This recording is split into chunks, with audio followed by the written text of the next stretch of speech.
Something new. Something different. Something entertaining. Something informative. Something creative.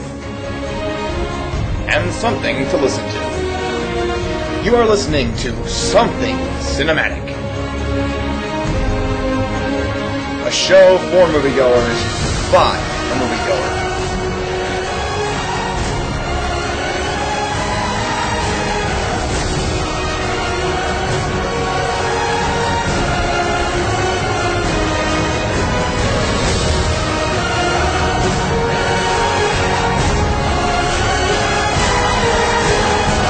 Something Cinematic begins right now.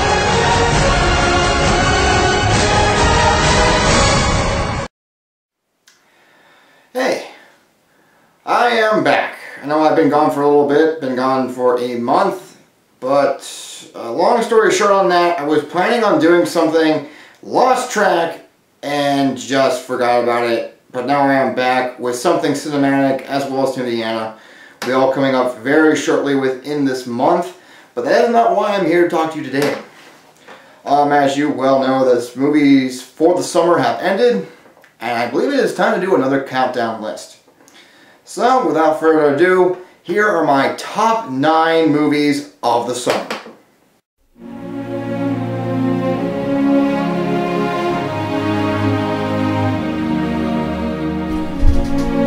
Number 9. Rise of the Planet of the Apes. This is a really interesting one I put on the list because I really didn't care for this movie. I didn't hate it, but I didn't love it like other things did. I have no idea where Rotten Tomatoes is getting the 83% on this film. To me, it just wasn't an amazing film. There were a lot of issues about it that I didn't like. One of them in particular was about the fact that the movie is about, the rise of the Planet of the Apes, and it was just, it felt like, when did the Planet of the Apes become X-Men?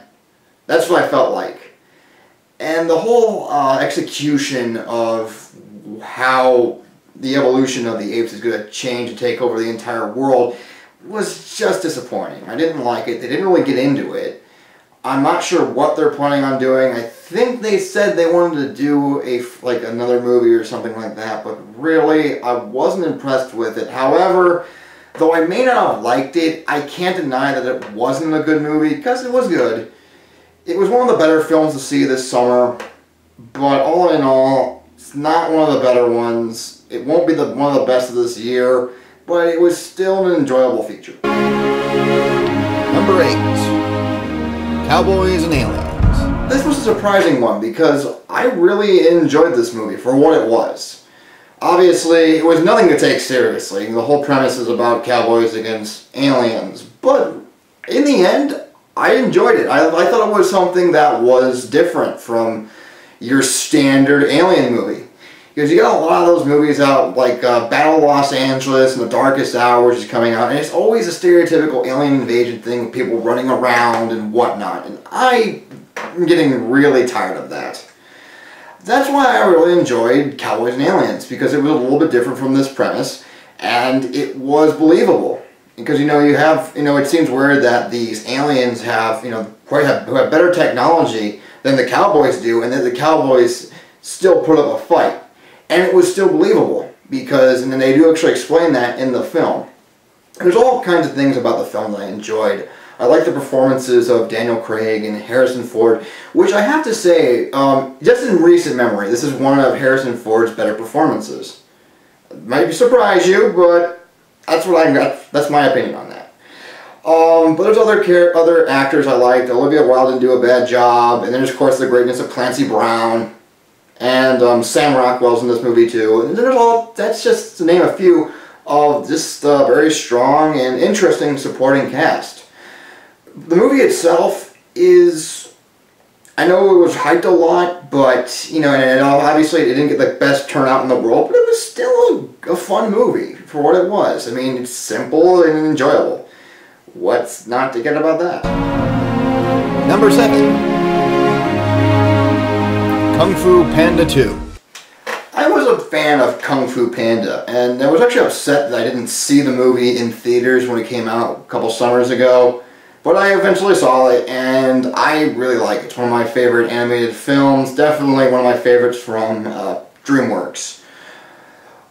Now when it comes to Kung Fu Panda 2, you have a lot of sequels coming out in the summer, and that's always expected, but this one was good. I thought it was a good sequel, good continuation to the story of Po. And my issue with the film is that it felt a little bit too fast of a pace. Because I remember like watching the film, and there's a point like when they're in like the castle of Lord Shen, and he's telling their plans and whatnot. I'm thinking to myself, what?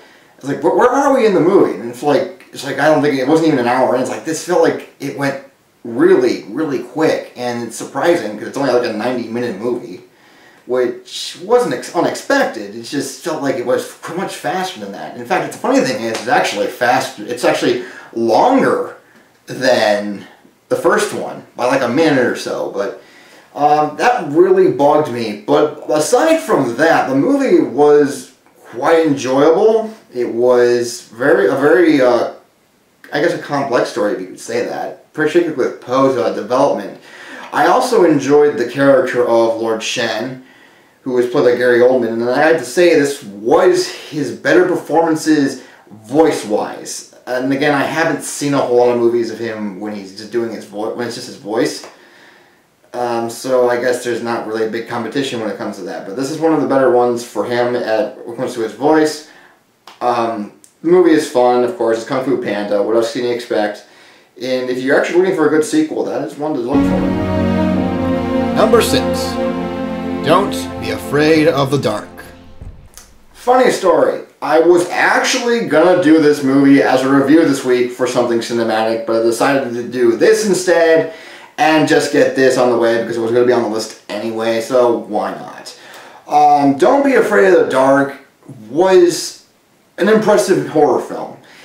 It's not as scary as some films that have come out in recent memory, and this year, I'll let you figure that out on your own, but it was still a good horror film because it was more oriented with storytelling rather than just scaring people. And there were scares in the film, so don't feel disappointed you're not going to get scared. It seems that the horror of this movie was much more atmospheric.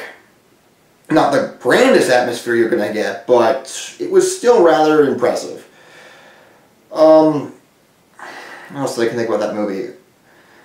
Anyway, as I said about the movie being very startling, it has its moments. In fact, it's surprising because the one moment that they really showcased throughout the trailers and the commercials, and you see it again and again, and I went in that theater going, yeah, I've seen this scene 100 times, I know it's coming, and when that moment came, it was still startling. And I have to say that's probably because of, the quiet atmosphere of the theater and the impressive work on the sound of the film. But really, I was impressed with that that moment was still startling. As I said, the film is very atmospheric. I enjoyed the cinematography of the film.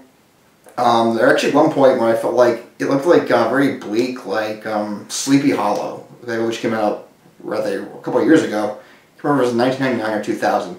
But moments like that reminded me of it. But one moment I was really impressed with was in the final act of the film. And it is in the house, all the lights are out. And rather than just, having some kind of lighting in the movie, they in fact just felt that it just kept the movie dark. And it made it kept that atmosphere very much alive. And it gave the right emphasis of what the movie was about. So really, if you're looking for a good horror film, I think this is one of the better ones, especially when it comes to storytelling. It's not the scariest film you're going to see, but it's indeed an impressive horror film. Number 5. Captain America, The First Avenger. One of the big reasons why this one is so high on the list is because of what it was. This was Captain America. This was a character who hasn't had a deemable movie since the idea of movies came out to be. And for once, they actually did it right, or did it in a way where it was understandable. And for that, I was very impressed with the film. It's a very enjoyable, action-oriented superhero film. Yes, it's another origin film, but I like the setup of how they did this origin film. One of the issues I did have with the movie is when it gets to the last act, the pacing just goes. It goes at Mach speed. It goes really fast. I mean, like, by the time, you know, this happens and then boom, they're going like at the final battle. It's really fast paced. But the rest of the movie, it goes alright. I like how they set up, you know, him becoming Captain America. I like how they don't just throw it on him. I was also impressed with the whole, you know, musical number moments for him. And, you know, it's kind of a point where, like, it's embarrassing to see, but it's still funny. But actually, I can understand why they did that, because, you know, Captain America back in the days, when they first wrote him, that's what he was. I mean, that's basically what he did in the comics. So I understood why they did that. And the whole cheesy looking outfit, which still looked more deemable than some of the other outfits that the so-called movies have come up with. And speaking of which, when I first saw the outfit for Captain America in this movie, the actual one, I liked it. I felt like it was, well, very subtle, and it was believable. And I like how they've done that with most of these Marvel films, how they've actually made the look of the characters believable and very realistic, so it seems like that's what it would look like in this day and age and in the real world. But, you know, the movie, they said it's fun, it's got good performances from the likes of Chris Evans and Hugo Weaving and other people. It's a very fast-paced movie. It's probably the least best out of the 4 Avenger films, but it's still a good movie. Don't bother, don't hesitate to pick this up if you're just looking for a fun time.